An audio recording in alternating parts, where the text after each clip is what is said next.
అయితే ఇంకా ఇంకొక అంశం, కొంతమంది కానిస్టేబుల్ అభ్యర్థులకు ఉద్యోగాలు వచ్చి ఆ తర్వాత కొంతమంది చిన్న చిన్న పెట్టి కేసుల ద్వారా వాళ్ళ ట్రైనింగ్కు పంపకుండా ఆగిపోయినటువంటి వాళ్ళు ఉన్నారు. అందులో కొంతమందిని పంపిన ఇంకా కొంతమందిని పంపలేదు.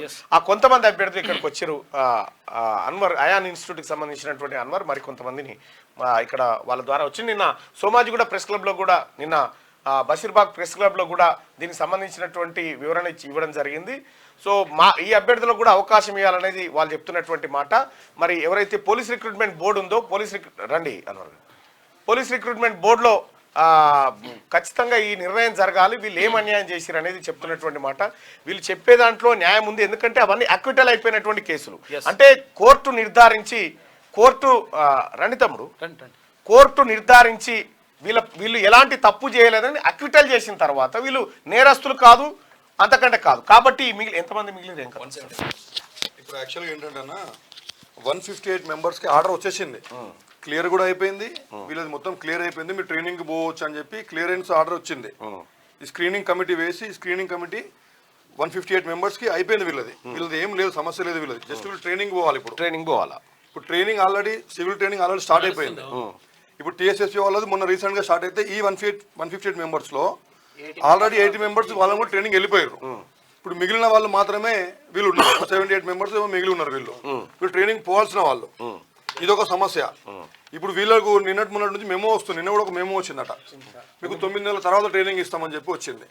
ఎందుకు ఇంటర్నల్ గా ఒక్కొక్కరికి ఇండివిజువల్ గా పంపిస్తారు. ఇప్పుడు నిన్న కృష్ణన్న కూడా దీని మీద చాలా పెద్ద ఎత్తున ప్రెస్ మీట్ అయింది. రాబోయే రోజుల్లో కూడా దాని మీద గట్టిగా చేస్తామని చెప్పి కూడా అనుకుంటున్నారు.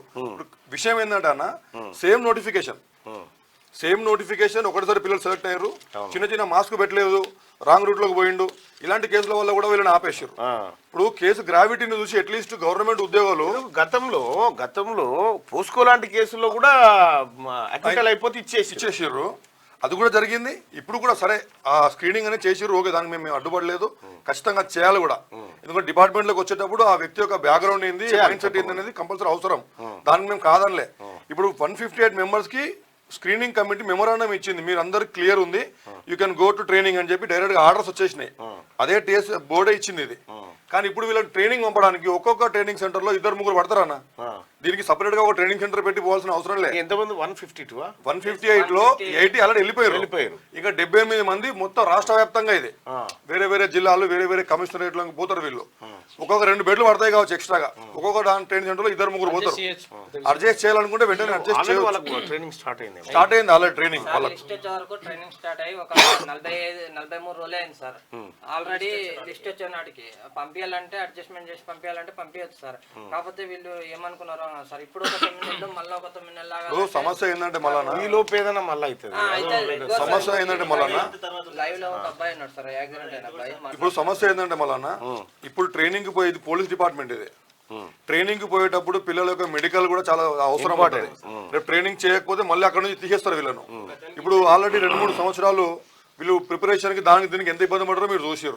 పోయినసారి గవర్నమెంట్ ఉన్నప్పుడు నిరుద్యోగులను ఎంత చెండాడారో అది కూడా మనం చూసినాం. మరి గవర్నమెంట్ వచ్చినప్పుడు మాకు ఏదో ఒక రకం ఖచ్చితంగా సపోర్ట్ చేస్తాను వీళ్ళకి నమ్మకం ఇప్పటికి కూడా ఉంది. నేను కూడా వాళ్ళకి అదే చెప్తున్నా. ఒక నిరుద్యోగ జేఏసీ నిన్న కూడా మొత్తం జేఏసీ కూర్చుంది. మీరు కూడా ఆల్రెడీ చెప్పారు, అన్న ఏ సమస్య ఉన్నా ఖచ్చితంగా మేము మాట్లాడతాం, అలాంటిది ఏమి లేదు, నిరుద్యోగుల పక్షాన ఎప్పటికి ఉంటా అని చెప్పారు. కాబట్టి నేను కూడా ఒక నిమిషం ఇది అయిపోయినాక మనం మాట్లాడిద్దాం.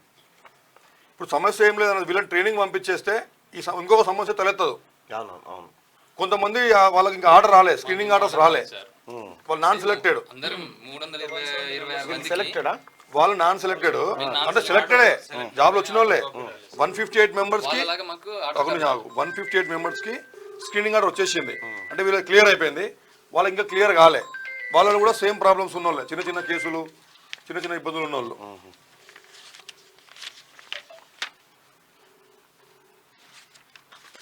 326 మందిలో కొంతమంది క్లియర్ చేసి కొంతమందిని ఆపేసారు సార్. మీరు పోయి అడిగితే ఏమంటున్నారు అధికారులు?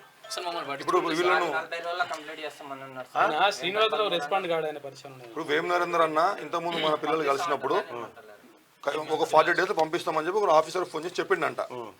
అక్కడ వాళ్ళు పంపిస్తామని చెప్తారు, వీళ్ళకేమో ఇప్పుడు మెమోలు వస్తున్నాయి, నెక్స్ట్ ట్రైనింగ్ పంపిస్తాం, లేకపోతే నెక్స్ట్ 9 months తర్వాత పంపిస్తాం. ఆల్రెడీ వీళ్ళు ఉద్యోగాలు వచ్చినాయని చెప్పి ప్రైవేట్ జాబులు ఎక్కడ చేసుకోలేరు పిల్లలు. అవునవును. ఆల్రెడీ ఈ సమస్యల మొత్తం అందరికి తెలిసిందే. ఇప్పుడు అటు పోకుండా ఇటు పోకుండా మధ్యలో ఇరుక్కుని ఉన్నారు వీళ్ళు. ఈ మధ్యలో ఏమైనా ప్రాబ్లం అయితే ఆ ఉన్నది కూడా ఊసిపోతుంది ఉద్యోగం అనేది వీళ్ళ భయం. Okay okay okay right. ఇప్పుడు దీనికి పరిష్కారం ఏమంటారు? పరిష్కారం ఏం లేదన్న. ఇప్పుడు ఆల్రెడీ 8 మెంబర్స్ ట్రైనింగ్ వెళ్ళిపోయారు. సేమ్ బ్యాచ్ సేమ్ నోటిఫికేషన్ కాబట్టి వీళ్ళని వాళ్ళు కూడా ఆలస్యంగానే పోయిరా. మొన్న అదే వాళ్ళది ఆలస్యంగా స్టార్ట్ అయింది ట్రైనింగ్. వాళ్ళది టీఎస్ఎస్పీ కాబట్టి అది కొంచెం 2-3 నెలలు లేట్గా స్టార్ట్ అవుతుంది. ఎప్పటికది అది లేట్గా స్టార్ట్ అయింది. వాళ్ళు కలిసిపోయారు దాంట్లో. వీళ్ళు సివిల్ ముందే స్టార్ట్ అయినాయి. సివిల్ ఏరియాలో కొంచెం ముందు స్టార్ట్ అయినాయి. ఒక 1.5 మంత్ 2 మంత్స్ గ్యాప్ ఉండొచ్చు వీళ్ళకు. సో దాన్ని వీళ్ళు అడ్జస్ట్ చేయొచ్చు. ఇప్పుడు యూనిట్ టెస్ట్ స్కూల్ ఎట్లా అన్నా అట్లనే అన్న ట్రైనింగ్ కూడా. స్కూల్ ఎట్లుంటుంది, స్టార్టింగ్ లో యూనిట్ టెస్ట్ లెక్క జరుగుతాయి, చిన్న ఏమైనా ఉంటాయి. ఫర్దర్ గా లాస్ట్ గానే ఆఫ్ ట్రైనింగ్ తర్వాతనే మెయిన్ గా జరిగేది మొత్తం కూడా. సేమ్ బ్యాచ్ కాబట్టి వీళ్ళని పంపించేస్తే సీనియారిటీ పోదు. ఈ సంవత్సరం మొత్తం వాళ్ళకి కలిసి వస్తుంది. మధ్యలో ఏమైనా ఇబ్బందులు అయితే పిల్లల జీవితాలు ఆగమైపోతాయి. ఒక్కరి జీవితం ఆగమైనా కూడా మనం మళ్ళీ 10 లక్షల మందిలో స్క్రూటనైజ్ అయ్యి 1.5% వీళ్ళందరూ. వీళ్ళు కూడా వీళ్ళకి స్క్రీనింగ్ కార్డు రాలే అయినా కూడా 15,000 మంది 10 లక్షల మందిలో వచ్చినటువంటి యువత వీళ్ళు. అంటే మనకు అవసరమైనటువంటి స్టఫ్ ఇది. దీన్ని మనం ఇట్లా మిస్లీడ్ అయ్యేటట్టుగా చేస్తే రేపు మళ్ళీ వాళ్ళు ఇబ్బందులు పడితే చట్టాల మీద ప్రభుత్వాల మీద నమ్మకం పోతుంది. అరే ఇంత కష్టపడి కూడా ఈ అబ్బాయికి 2 సార్లు వచ్చింది నా జాబు. పోయినసారి కొట్టిండు, మళ్ళీ ఈసారి కూడా కొట్టిండు. కేసు కూడా క్లోజ్ అయిపోయింది అబ్బాయిది. మళ్ళీ ఆయన కూడా ఇప్పుడు ఈ స్క్రీనింగ్ ఆర్డర్లో ఆయన పేరు రాలేదు. ఇంకా కొంతమంది ఉన్నారు అట్లా స్క్రీనింగ్ ఆర్డర్లో పేరు రాని వాళ్ళు. ఓకే. ఇప్పుడు నేను అనేది ఏంటంటే అన్న, మీ ద్వారా నేను గవర్నమెంట్ ఒకటే విన్నవించుకుంటున్నాం. ఈ ప్రజలు కావచ్చు, యువత కావచ్చు, స్టూడెంట్స్ కావచ్చు, నిరుద్యోగ చేసి ఎవరు చెప్పినా కూడా మన దగ్గర ఉన్నటువంటి వనరు యువత, చదువుకున్న వాళ్ళు. వీళ్ళు 10 లక్షల మందిలో స్క్రూటనైజ్ అయ్యి 1.5% మాత్రమే సెలెక్ట్ అయ్యారు. ఈ సెలెక్ట్ అయిన వాళ్ళలో నిజంగానే గ్రావిటీ ఎక్కువగా గ్రీవియస్ కేసెస్ ఉంటే మీరు ఆపండి, మేము కాదంటలేము. చిన్న మైనర్ పిటి కేసులు, చిన్న కేసులు ఉన్నాయి, వాటిని కన్సిడర్ చేసి దానివల్ల దేశానికో రాష్ట్రానికో ప్రజలకో ఎలాంటి ఇబ్బందులు లేనప్పుడు మీరు కన్సిడర్ చేసి వాళ్ళని మీరు తీసుకుంటే సుప్రీంకోర్టు 7 సంవత్సరాల లోపు ఉండేటువంటి శిక్షా కాలానికి స్టేషన్ బెయిల్ ఇవ్వమని చెప్తా. అది సుప్రీంకోర్టే అంతవరకు కన్సిడర్ చేయొచ్చు అంటుంది. కాబట్టి ఏదో ప్రామాణికం తీసుకొని వీళ్ళని చిన్న కేసులు ఉన్న వాళ్ళని కన్సిడర్ చేయడంలో ఎలాంటి తప్పులేదు. చాలా పెద్ద రాష్ట్ర ప్రభుత్వం అలాగే రిక్రూట్మెంట్ బోర్డు ఏదైతే ఉందో రిక్రూట్మెంట్ బోర్డు కూడా వీళ్ళకి తక్షణమే వీళ్ళని ట్రైనింగ్కు పంపి వీళ్ళ సర్వీస్ లాస్ కాకుండా మళ్ళీ 9 నెలల కాలం వెయిట్ చేస్తే ఈ మధ్యలో ఏదైనా జరగని పొరపాటు, ఏం పని చేసుకోలేడు, ఎవడన్నా ఎక్కడ గీసులో ఏదో ఇరిగితే లేదో కథ అయిపోతుంది. కాబట్టి ఆ పరేషాన్ కాకుండా రిక్రూట్మెంట్ బోర్డు చర్యలు తీసుకోవాలని చెప్పి క్యూన్యూస్గా తీన్మార్మలన్నగా నేను కానీ మేమంతా కానీ డిమాండ్ చేస్తూ ఉన్నాం. దీనికి సంబంధించి నేను కూడా అధికారులతో మాట్లాడాను. ఖచ్చితంగా మాట్లాడాలి. చేయండి బాయ్, చేయండి సార్. కొంచెం మా దృష్టి మా సమస్యని వాళ్ళదైనా మాదైనా సీఎం దగ్గరికి తీసుకుపోండి సార్ మమ్మల్ని ప్లీజ్ సార్. సార్ మేము తిరగని వాళ్ళు అంటూ లేరు సార్. మాక్సిమం గవర్నమెంట్ అందరినీ తిరిగినాం, అందరి దగ్గర పోయినా అందరి కాళ్ళు పట్టుకున్నాం, చేతులు పట్టుకున్నాం. ఇక ప్రతి ఒక్కరిని ఇప్పుడు నేను నా వంతు ప్రయత్నం బహుశా నేను న్యాయం జరుగుతుందని అనుకుంటున్నాను. మీరు న్యాయం చేశారని మేము ఇక్కడ మాలాగానే శిక్షణ వాళ్ళకి కొంతమందికి వచ్చేసినాయి సార్. మాకు కూడా మేము కూడా కోర్టు నుంచి క్లియరెన్స్ తీసుకొచ్చిన 300 మంది ఉండే ఒకటే సార్ డివైడ్ చేసేసిండు. అందరూ ఒక దగ్గర ఉండకోకుండా జస్ట్ డివైడ్ చేసేసి వాళ్ళేమో ట్రైనింగ్ పంపించలేదు, మాకేమో ఆర్డర్ చేయట్లేదు. ఓకే, మాకు లిస్ట్ ఉందో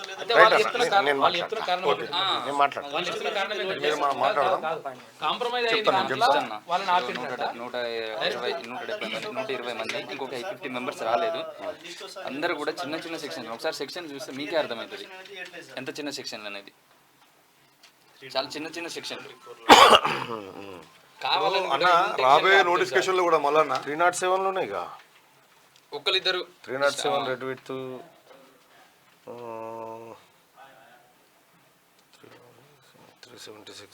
కొన్ని గ్రీవియస్ ఉన్నాయి. ఓకే, మేము దాన్ని ఏమంటలేం.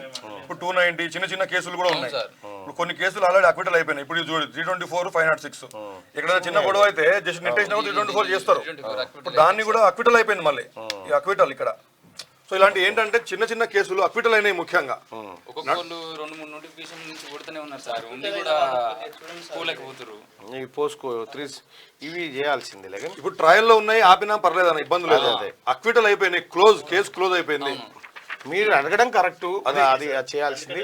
రాష్ట్ర ప్రభుత్వం కూడా అలాగే తెలంగాణలో పోలీస్ రిక్రూట్మెంట్ బోర్డు కూడా ఒకసారి ఆలోచించుకొని ఎవరికైతే వాళ్ళు కూడా చెప్తా ఉన్నారు సివియర్గా ఉన్నటువంటి కేసుల విషయంలో మీరు ఆలోచించుకోండి, తప్పేం లేదు. కానీ చిన్న కేసులకు అక్విటల్ అయినటువంటి వాటి విషయంలో కూడా ఇంతే పట్టుతో ఉండకుండా వాళ్ళకి అవకాశం ఇస్తే వాళ్ళు ఏమైనా పరివర్తన మార్పాలంటే సపరేట్ క్లాస్ పెట్టి చెప్పు.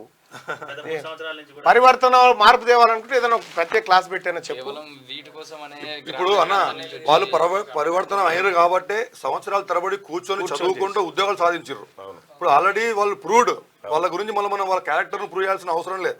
10 లక్షల మందిలో వచ్చిన వాళ్ళు కాబట్టి దయచేసి అదొక విషయం అన్న. ఇంకొక విషయం కూడా మీ ద్వారా నేను కోరుకుంటున్నా, రాబోయే నోటిఫికేషన్లో కూడా ఈ చిన్న మైన్యూట్ ఏమైనా చిన్న కేసెస్ ఉంటే వాళ్ళని ఇట్లా ఆపి మళ్ళీ డివైడ్ చేసి ట్రైనింగ్ అక్కడ అయిపోతుంటే, లాస్ట్ టైం వాళ్ళు ఏం చేసారు, ట్రైనింగ్ ఇష్టం వచ్చినట్టు చేసారు.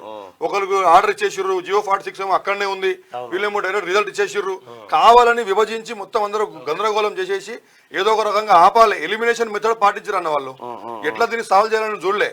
అవును, ఆ మెథడ్ ని ఇప్పుడున్న గవర్నమెంట్ ప్రజాప్రభుత్వం అంటారు కాబట్టి ఖచ్చితంగా నమ్ముతున్నాం. కాబట్టి మీరు కూడా ఖచ్చితంగా అన్న ఏదో కూడా చెప్తున్నారు కాబట్టి నేను ఇక్కడ దాకా వచ్చినా. తప్పకుండా నా దృష్టికి వచ్చింది. TSL ఈవినింగ్ లో మాట్లాడి మీకు ఒకసారి మాట్లాడినా.